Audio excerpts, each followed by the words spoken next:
కొనుక్కోవలసింది.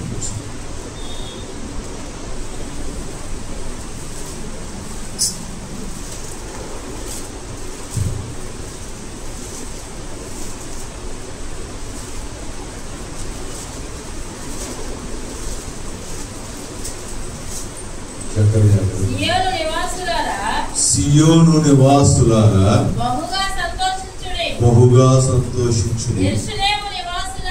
యెరూషలేము నివాసులారా ఉల్లాసముగా ఉండుడి. నీ రాజు నీతిపరుడును రక్షణ గలవాడును దీనుడనై గాడిద పిల్లను ఎక్కి నీ యొద్దకు వచ్చుచున్నాడు. చాలు. ప్రభునందు ప్రియమైన దేవుని పిల్లరా, సియోను నివాసులారా బహుగా సంతోషించమంటున్నాడు. యెరూషలేము నివాసులారా ఉల్లాసముగా ఉండుడి అని చెప్తున్నాడు. సియోను నివాసులంటే ఎవరు? యెరూషలేము నివాసులంటే ఎవరు?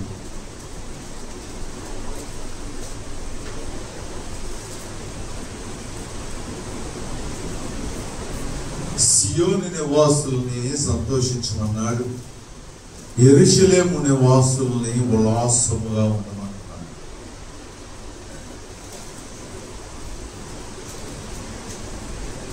ప్రభునందు ప్రియమైన దేవుని బిడ్డలారా, సియోను అనగా పరలోకము. హల్లెలూయా. ప్రభు యొక్క రాకడను, ప్రభు యొక్క మరణమును, ప్రభు యొక్క పునరుత్థానమును పరలోకము ఎంతగానో సంతోషిస్తుందంట. హల్లెలూయా. ఎందుకు సియోను సంతోషిస్తుందంటే, దేవుడే నరుడిగా భూమి మీదకు వచ్చి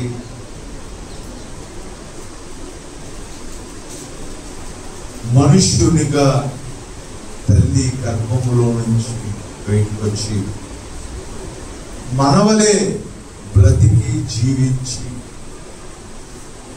పాపము లేనివాడిగా అప్పటి వరకు మనల్ని ఏలుబడి చేస్తున్న మరణాన్ని, అప్పటి వరకు మనల్ని ఏలుబడి చేస్తున్న పాపాన్ని, అప్పటి వరకు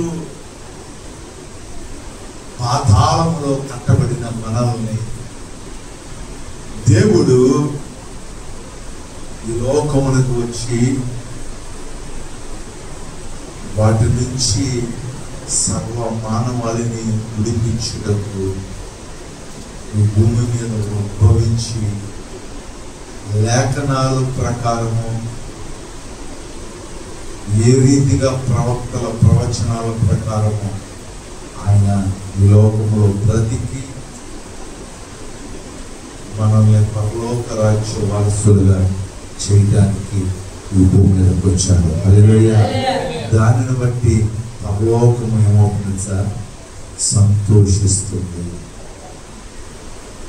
సియోను సంతోషిస్తుంది.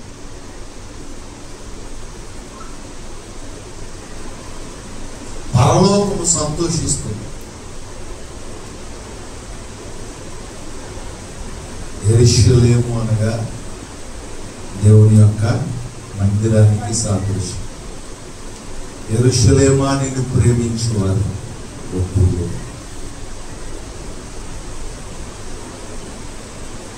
సంఘము,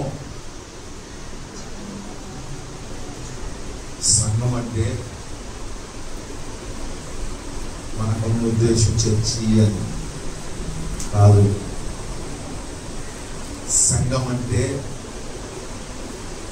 సర్వ పరిశుద్ధులు భూమి మీద దేవుని లేఖనముల ప్రకారం, దేవుని గ్రంథంలో చెప్పబడిన దేవుని చిత్తానుసారము ప్రకారం దేవుని కొరకు ఎదురు చూచు, దేవుని కొరకు నీతి కలిగి, ఆకలి దప్పులు కలిగి, దేవుణ్ణి సంతోషపెట్టి ఈ లోకంలో అనేకులకు ఆశీర్వాదకరముగా బ్రతికి జీవించి మాదిరికరముగా ఉన్న గుంపు యెరూషలేము గుంపు. హల్లెలూయా. అదే సంఘం. మనం అనుకుంటున్నాం చర్చికి వెళ్ళేవాడే సంఘం అనుకుంటున్నాం.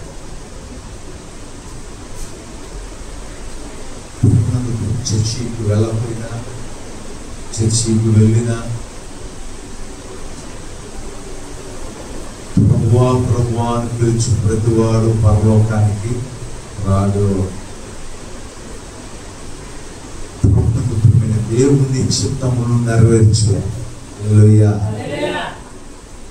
యేసు ప్రభువు నమ్ముకున్నామంటే ఆయన చిత్తాన్ని నెరవేర్చాలి. ఆయన ప్రణాళిక మన పట్ల ఏముందో నెరవేర్చాలి.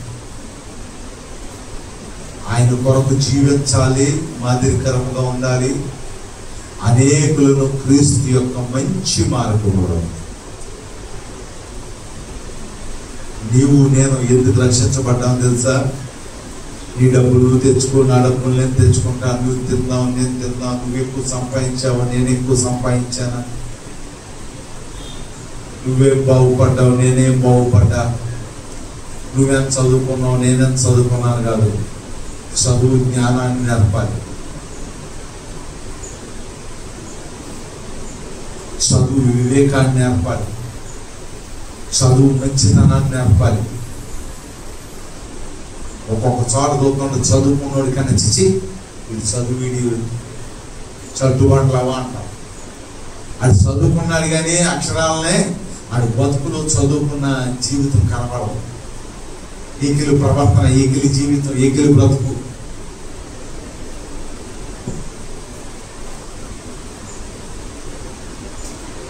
చదువుకున్నోడే అసలు మన క్యారెక్టర్కి జీవితానికి చదువు సంబంధం లేదు. చదువు జ్ఞానాన్ని నేర్పించింది, తెలుసుకుంటానికి నేర్పించింది. ఒక ఇంగ్లీష్లో ఒక మాట ఉందనుకో, ఆ కుమారు నేను ఏం చదువుతాం చదవలేదు, తెలుసుకోలేము. కానీ చదువుకున్నాడు ఏం చేస్తాడు? తెలుసుకుంటాడు.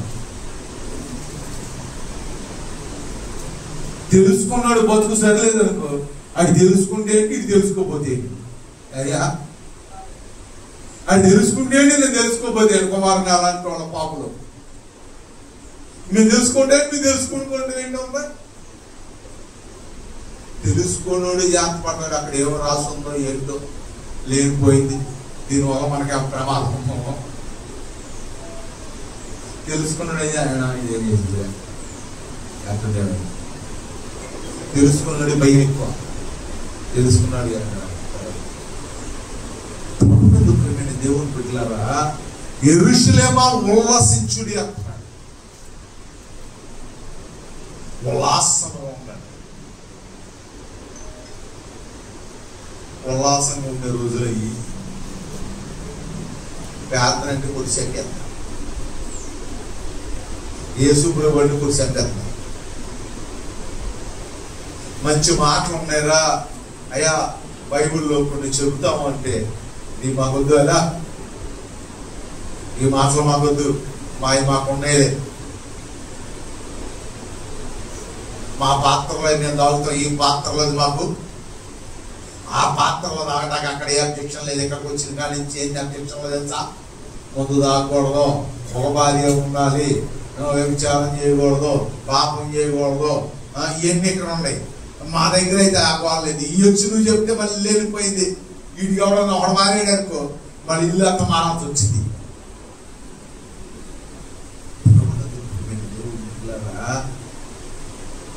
దేవుడు చెప్తున్నాడు, యెరూషలేమా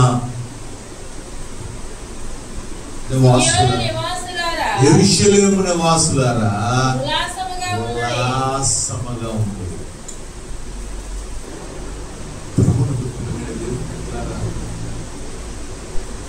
జరుగుతున్న పరిస్థితులను బట్టి సంతోషించాలి, బాధపడాలను. సంతోషించడం దేనికి అయ్యారు అంటే దేవుని రాకడ సమీపమైందని సూచనలు కనబడతాయి అని, దేవుడు త్వరగా రాబోతున్నాడు అని సంతోషించాలా? బాధ ఎందుకంటే ఇంకా మారు మనసు పొందకుండా, ఇంకా వేషధారంలోని, ఇంకా తెల్ల బట్టల్లో నల్ల జీవితాన్ని కలిగి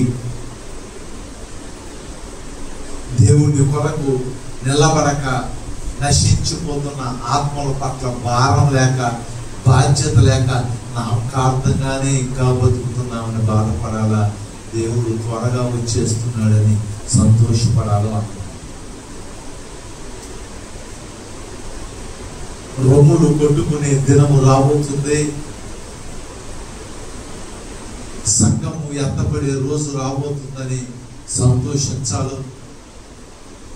మన బిడ్డలు, మన తల్లిదండ్రులు, మన రక్త సంబంధులు, మన అన్నదమ్ములు పాతాళమునకు విడిచిపెట్టబడబోతున్నారని బాధపడాలు తెలియక, ఇంకా ఆ చీకటి హృదయాలు ఈ లోకంలో ఏదో సంపాదించుకుందామని చర్చీలు విడిచిపెట్టి, ప్రార్థన విడిచిపెట్టి, భక్తిని విడిచిపెట్టి, ఇంకా బాగుపడదాం, సంపాదిద్దాం, పిల్లలు సంపాదించాలి, పిల్లకి సంపాదించాలి, ఆడు సంపాదించాలి, వీళ్ళు సంపాదించాలి, నేను పోయినప్పుడు సంపాదించాలి, నాకు వాళ్ళు సంపాదించాలి, పోయేటప్పుడు సంపాదించాలి, ఇంకా దేవుడిని విడిచిపెట్టి ఈ లోకంలో ఉన్న వాటి కొరకు ప్రయాసపడకుండా చూసి ఏడవాలో. దేవుడు త్వరగా రాబోతున్నాడు సంతోషించాలి. తెలియని పరిస్థితి, విచిత్రమైన పరిస్థితి మన జీవితాల్లోనే చూడాల్సి వస్తుంది. రక్షించబడి మారు మనసు పొంది బాప్తిసం తీసుకున్నామని చెప్పి మరలా వెనకకి తిరిగి ఆ రోత బంది పొర్లిన పాపపు జీవితంలోనే పొర్లుతూ భక్తి చేస్తున్నాము, ప్రార్థనకి వెళ్తున్నాము. అది ముసుగులో నశించిపోతున్నారు అని ఆలోచన. వాక్యం చెప్తుంటే కళ్ళకు నిద్ర వస్తుంటాయి, వాక్యం చెప్తుంటే దేవుని మాటలు చెప్తే అని అరుపులు అయ్యే. చంటన లేకుండా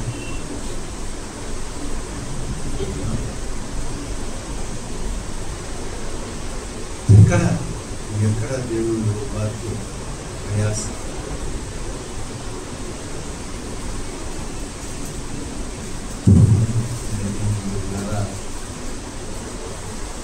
కింద చదివినట్లయితే ఆయన సాత్వికుడై, నీతిపరుడును, రక్షణ గలవాడును, దీనుడై ఆయన వచ్చేసాడు.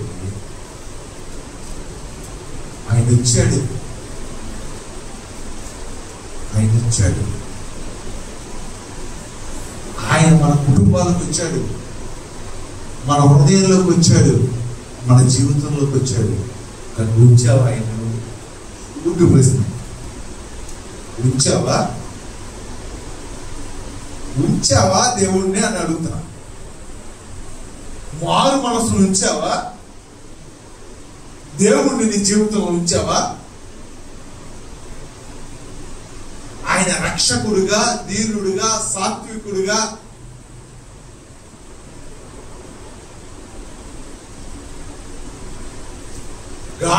గాడిద పిల్ల అంటే కుటుంబం, నీ కుటుంబంలోనికి, నీ జీవితంలోనికి, నీ హృదయంలోకి వచ్చాడు. ఉంచావా నువ్వు ఆయన్ని?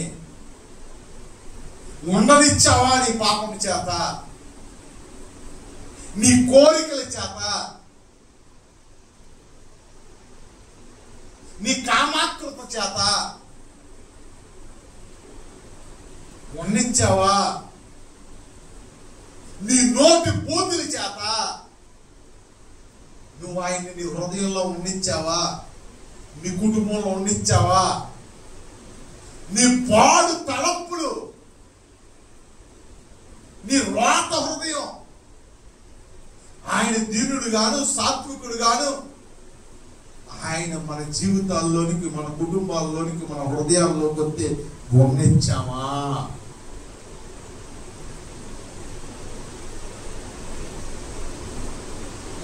ఆయన ఆయన 5 రోజులు ఉపవాస ప్రార్థనలు పెట్టుకుని ఒప్పుకో ఒప్పుకో ఒప్పుకో ఒప్పుకో గమనించావా? వండనిచ్చినట్లయితే నీ జీవితము నీ కుటుంబం ధన్యమైపోతుంది. హల్లెలూయా. వేసావు, ప్రభువును పంపించేసావు. హోసన్నా చేయమన్నోళ్ళే 3 రోజుల తర్వాత వాళ్ళు వేశారు. హోసన్నా చేయమన్నోళ్ళే ఆదివారం, సోమ, మంగళ, బుధ, గురు 5 రోజుల తర్వాత చంపండి చంపండి అని వాళ్ళు వేశారు. యేసు ప్రభు గొప్ప దేవుడు, యేసు ప్రభు నమ్ముకొని చుట్టాలని చెప్పి సంవత్సరం జరగకుండానే ఏం చేశాడు అని చెప్పి యేసు ప్రభు.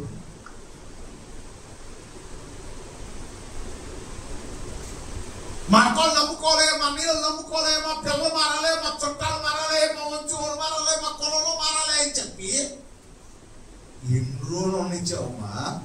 ఎన్ని రోజులు ఉండించావు యేసు ప్రభుని? ఎంతకాలం ఉన్నాడు అసలు నీ దగ్గర? నువ్వు ఫోన్ చేసి కేకేసేంతసేపు అట్లా, నేను ఫోన్ ఓపెన్ చేసి చూసినంతసేపు అట్లా, మనం కోర్టుకి వెళ్ళి ఇచ్చినంతసేపు అట్లా. రండి నేమన్నా అదో వస్తావా నేమన్నా అని కేకేసినంతసేపు అట్లా.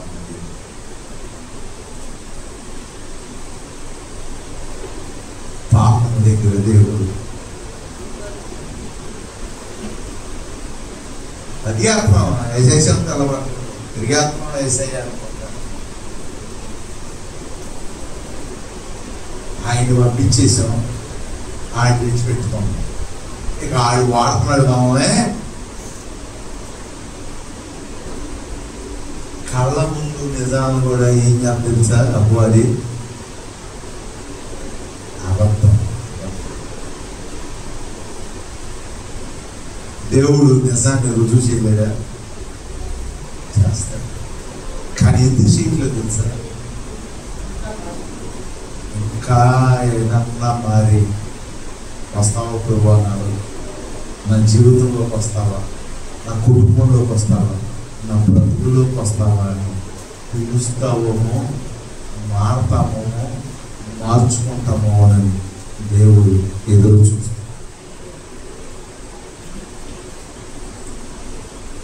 సియోను సంతోషిస్తుంది, యెరూషలేము దేవుని సంఘము వాసనగా ఉంది. ఆయన నీతిపరుడై, రక్షకుడై, సాత్వికుడై వస్తుంది. ఆయన అప్పుడు అలా వచ్చేసాడు, అయిపోయింది. రెండోసారి ఎలా వస్తున్నాడు తెలుసా? ఎలా వస్తున్నాడు? యూదా గోత్రపు కొత్త సింహంలాగా రాబోతున్నాడు. హల్లెలూయా. ఈసారి అవకాశం, ఒకటే అవకాశం. ఆయన సాత్వికుడిగా వచ్చాడు. నీవు నేను బ్రతికినంత కాలం అవకాశం ఇస్తున్నాడు. మారు మనసుతో మార్పు చేతి బ్రతుకును మార్చుకుంటూ శుభ్రంగా నీవు నీ కుటుంబం బతుకుతారు. లేదు, నాకు అవసరం లేదు, నా ఇష్టం వచ్చినట్టు బతుకుతాను, నాకు దేవుడితో పని లేదు, నేను అప్పుడప్పుడేదో బాప్తిసం తీసుకున్నాను, అప్పుడేయో కాళ్ళు పట్టుకొని క్షమించమని అడిగాను, కానీ ఎప్పుడు నేను మారాను, తెలివితేటలు వచ్చినాయి, ఇక నేను మారను, ఇక నేను నటిస్తాను, వేషధారంతో బతికేస్తాను, నటించుకుంటూ బతికేస్తాను అనుకుంటే నీ కోసం నా కోసం పాతాళము సిద్ధముగా ఉన్నది. ఆయన రాబోతున్నాడు త్వరగా. దేవుని గ్రంథంలో చెప్పబడిన ప్రతి మాట నెరవేర్చవలము. అది దేనికి సూచన అంటే ఆయన ఈసారి సాత్వికుడిగా రావట్లేదు.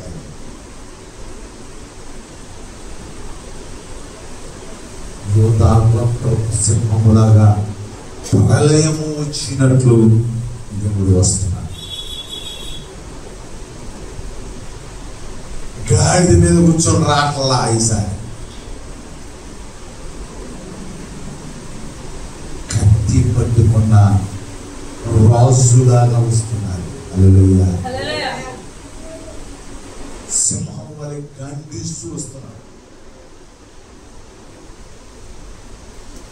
ఇప్పుడు వరకు క్షమాపణ ఉంది, ఆయన వచ్చినాక క్షమాపణ లేదు. ఇక నేను పొందుతా, నేను మారు మనసు పొందుతా, నేను ఆలకాళ్ళు ఏళ్ళకాళ్ళు పట్టుకొని క్షమాపణ అడుక్కుంటా అంటే చెప్పిన క్షమాపణ చాలు, చేసిన నటన చాలు, ఆడిన ఆట చాలు. ఈ దొంగ క్షమాపణలో, దొంగ నటన, దొంగ బ్రతుకు ఏదో ఒక దినాన్న పురుషుగా పడబోతుంది. ఆయన గాడిద పిల్ల మీద వచ్చాడు, తోసేసావు. నీ ఆశలు, నీ కోరికలు, నీ జీవితంలో నువ్వు అనుకున్నవి నెరవేర్చుకోవాలనుకొని ఆయన వదిలేసావు, తోసేసావు. నీ హృదయం నుంచి తోసేసావు. దేవుడు ఎక్కడ వెళ్ళిపోతాడో నీకు తెలుసుగా. అక్కడ వెళ్ళిపోయేవాడికి ఆయన ఉండడం సంగతి తెలుసు. ఇప్పుడు నేను దేవుడు పిల్లారా, జాగ్రత్త. ఆయన సాత్వికంగా వచ్చాడు, ఒక యోధాగోత్రము సింహంగా రాబోతున్నాడు. ఎప్పటికైనా గాడిద పిల్ల మీద ఆయన నీ మీద, నీ కుటుంబంలో ప్రభుని ఆహ్వానించుకుంటూ పరలోకానికి వెళ్తారు. పెద్ద యథార్థం చేసేయండి. వాటి కోసం పాత ఏం తీసుకెళ్తామమ్మా? మరి పాత తీసుకెళ్లేదాని కోసమే కదమ్మా గుడి మానేసి అన్ని మానేసి వెళ్ళి నైకి చెప్తారు. పాత తీసుకెళ్తామా? పాత ఏం పట్టుకెళ్తాము? పాత మరి నరకానికి పోదామనిగా గుళ్ళు మానేసి మారు మనసు బాగొట్టుకొని పాపం తెలిసిన దాన్నే కౌగులించుకొని చేయకూడదని తెలిసిన ఇవన్నీ చేసుకుంటా పాత దాన్ని పాదం అంటే నరకానికి కనుక్కొని పాడుకుంటూ పోతుంది. పాదం పడలోకానికి కాదు, పాదాలానికి నువ్వు మానే, రేపు నేను మానేస్తా, అందరూ కలిసి మానేస్తాం. ఎప్పుడు దాకా మానేస్తాం? చచ్చేదాకా మానేస్తాం. దానికి మధ్య ఎప్పుడు దాకే, ఎల్లుడు దాకే, వచ్చే సంవత్సరం దాకే, పెళ్ళి అయ్యేదాకే, పిల్లలు పుట్టేదాకే, చచ్చేదాకే. ఎప్పుడు దాకా పోయేదాకా.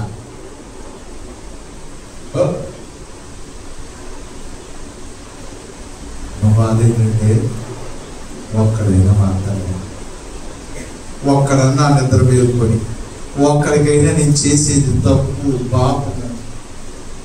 దేవుడు ఒకప్పుడు నా జీవితంలోకి వచ్చాడు, నా కుటుంబంలోకి వచ్చాడు, నా హృదయంలోకి వచ్చాడు. నేను చేసిన పాపముల వల్ల ఆయన వెళ్ళిపోయాడు.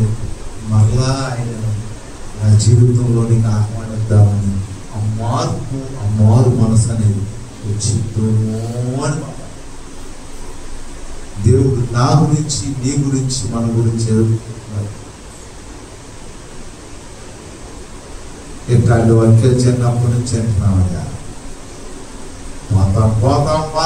పాతాలని పోతాం. పాఠం నువ్వు పెట్టుకొని చేసుకో, నువ్వు పాఠం నువ్వు పెట్టుకొని చూసుకో, నువ్వు పాఠం నువ్వు పెట్టుకొని చేసుకో. మేము పోయేది కాక పక్కని ఎవడో ఉన్నాయి. అంత గుడికి వెళ్తే ఏమవుతుంది? 4 రూపాయలు ఉండాలి కానీ పాస్టర్ ఏమన్నా వెళ్తాడా? ఏమన్నా ఏ 4 రూపాయలు ఉంటే పెద్ద ఇల్లు కొట్టుకోవచ్చు, పెద్ద కోలు వేసుకొని ఆ ముందు అన్నీ ఉండవు. మనకి ఏం లేదు కనుక మనం, నువ్వు, నేను కలిసి అందరం కలిసి ఎక్కడ పదం ఒక అక్క చెప్తారు అయ్యారు. ముందు మనం పని చూసుకోవాలి. ఎవరి పని అది వదిలి ఆయన చూసుకుంటాడు. ఆయన చేసుకుంటాం, ఒక ఆశపడతాం, చేసుకుంటాం, దొంగ భూములు తెచ్చుకుంటాం. కట్టుబడి పోయినట్టు ఉంటాయి, కట్టుకొని ఎదుగుతాయి. అక్కడికి కట్టుకోలేదు. నోరు తెరుచుకొని నో ఆగు వద్దు గుళ్ళయింది అనేది లేదు. రండి ఎంతమంది అయినా ఆ అంతమంది దగ్గరికి మనం పోయేది కాక సువార్త చెప్పం. మనం అంతగా చెప్తారమ్మా ఇవారు అలా చెప్తారా, ఏంటి డబ్బులు ఉన్నాయి, మనం మాత్రం మనం కూడా ఒక డబ్బు ఉండవు అయినప్పుడు, మనం కూడా పెద్ద ఇల్లు కట్టుకున్నప్పుడు, మనం కూడా పెద్ద ఉన్నాం అయినప్పుడు, మనం కూడా పెద్ద చూసేదిగా ఎవరు జరగలేదు. అసలు పక్కనోడు ఎరగొట్టోడి ఉన్నంత పాపం. ఆమె అనండి గట్టిగా. ఎంతమందిని ప్రభులో చెరగొట్టాము, ఎంతమందికి నూరు పూసాము,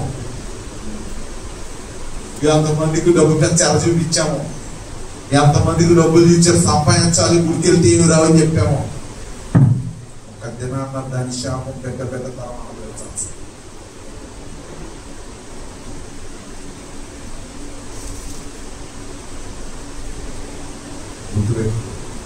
మనం చెట్టుగా ఎదుర్కొంటూ జాగ్రత్త అది శాపం ఖచ్చితంగా అనుభవించాలి. మనం ఎలాగో నొప్పుని ఎరగొట్టామనుకో అది ఎక్కడ పోతే ఎనకాల వచ్చింది, బతుకున్నాకే దాని ప్రభావం మనం చూడాల్సి వచ్చింది. నాకు అదే భయం. ఒక రక్షించకపోయినా పర్లేదు కానీ మన ప్రవర్తన వల్ల మన వల్ల ఎదుర్కోడు ఎవరో ఇంతే నా యేసు నమ్ముకుని ఎలాంటి ఆయన చేస్తారు అని అనిపించుకోవాల్సి వచ్చింది. రక్షించడం రక్షణ నేను పర్లోకానికి వెళ్తాను దేవుడే మన వల్ల ఎవరో వాడుతున్నారు, మన వల్ల ఒక దేవుడిని అనుకోవాలి. ఇదా క్రైస్తవులు చేసే పని అనే మాట రాకుండా ఉండాలని చాలా జాగ్రత్తగా ప్రయత్నం చేద్దాం.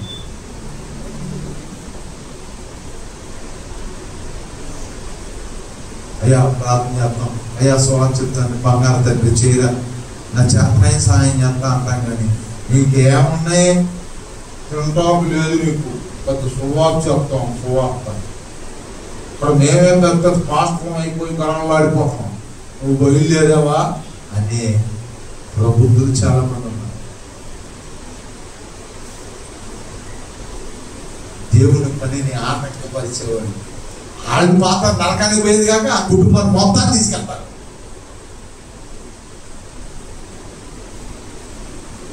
గమనించి ఇప్పటికైనా ఆయన సాత్వికుడిగా వచ్చాడు, మీ దగ్గరికి వచ్చాడు, మీకు బాప్తిసం ఇచ్చాడు, మీకు 5 రోజులు మారు మనసు ఇచ్చాడు, కాళ్ళు ఏళ్ళు దండాలు పెట్టి నేను మారానన్నావు. మరలా ఆయన్ని తోలేసి ఆయన్ని ఎదిరించేసి ఆయన్ని పంపించేసి వేషధార బ్రతుకుతున్నామో నాతో సహా జాగ్రత్త. ఎల్లకాలం గాడి మీద వచ్చాడు, పుట్టాడు, చచ్చిపోయాడు, లేచాడని పాటలు పాడుకుంటూ కుదరడం సమయం దగ్గరికి వచ్చేస్తుంది కనుక జాగ్రత్త కలిగి మారు మనసు పొందే అవకాశం ఉండగానే, మార్పు చెందే అవకాశం ఉండగానే నేను మారగలిగినట్లయితే శరీరం అవయవాలు సేఫ్గా ఉంటాయి, జీవితం సేఫ్గా ఉంటుంది, మన కళ్ళ ముందు మన కుటుంబం సేఫ్గా ఉంటుంది. వీటిని తప్పి ప్రవర్తిస్తే మన షేపులు, మన కుటుంబము, మన జీవితము నీ ఆపత్కాలమున నీ ఆస్తి నీకు అక్కడికి రాదు. నీ ఆపత్కాలమున నీ భక్తి నీ ఆయుష్ను పొడిగిస్తుంది. హల్లెలూయా. హిజ్కియా చేసిన భక్తి ఆయుష్ను పొడిగించింది, డబ్బు పొడిగించడం. చెప్తూ ఉండొచ్చు పెద్ద పెద్దోళ్ళు, నీతిమంతులు, భక్తి అని పరిచారికులు వేషధారణ వేసిన వెలుగు దూత వచ్చిన వాళ్ళు చెప్తూ ఉంటారు. ప్రార్థనే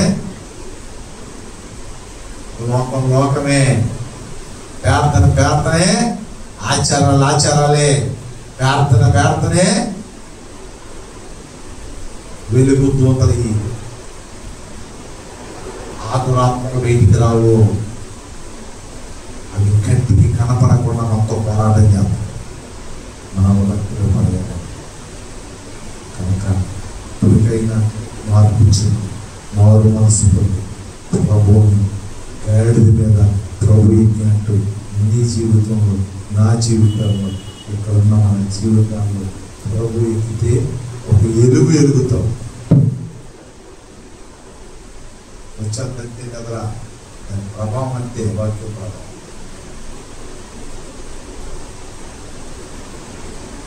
లేదా ఫలానా ఫస్ట్లో బాప్తిసం తీసుకున్నప్పుడు చివరికి దిక్కులేని చావు చచ్చిందని మాట, చేతులారా జీవితాన్ని పాడు చేస్తుందనే మాట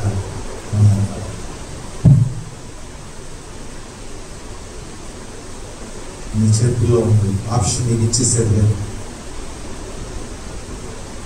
ఏది నిర్ణయించుకుంటావు, ఎలా బ్రతుకుతావు, ఏదిలా నడుచుకుంటావు, నీ ఇష్టం. నీ ఒక్కరితో పాటు గుర్తుపెట్టుకో, అది నీ కుటుంబాన్ని అంతటిని దహించేస్తుంది. ఆకాను పాపం ఆకానుతో పోలా, ఆకాను వంశం వారందరినీ దహించింది. కనుక ఇప్పటికైనా వారు మనసు ముందు మార్పించారు. ప్రార్థన చేసుకో. పరిశుద్ధుగా ఆయన కుడి నీవు సంతోషించమని నువ్వు దీనుడుగా మా యొక్కకు చేర్చుకుంటే నా జీవితంలో ధన్యమైపోతుంది. నువ్వు ధృవీకరిస్తే శిక్షకు పాత్రలుగా చూడాలి. నామకాంతిని బట్టి, రోషం లేని బట్టి వాళ్ళు విడిచిపెట్టి వాళ్ళకి జీవించే ధన్యకరమైన జీవితం మాకు మా ప్రభువును రక్షకుడు యేసు పరిశుద్ధ నామమున నడుచున్నాను తండ్రి. అందరిచూడడం పరలోకమునున్న పరమ తండ్రి దేవుని ప్రేమ, కుమారుడు యేసుక్రీస్తు వారి కృప, పరిశుద్ధాత్మ దేవుని కండిన సహవాసం ఇక్కడ కూడిన మనకును ప్రత్యేకముగా ఏ బిడ్డలైతే మరలా మన రాజుని ఎక్కించుకోవడానికి ఇష్టపడుతున్నాడు దేవుడు సదాకాలంతో ఉంది. గాడిదికి ఇచ్చిన టీవీ, గాడిదికి ఇచ్చిన ఆశీర్వాదం గాడిదమైన మాకును అనుగ్రహించుకున్నాను. యేసు నామమున నడుచున్నాను తండ్రి. అందరికీ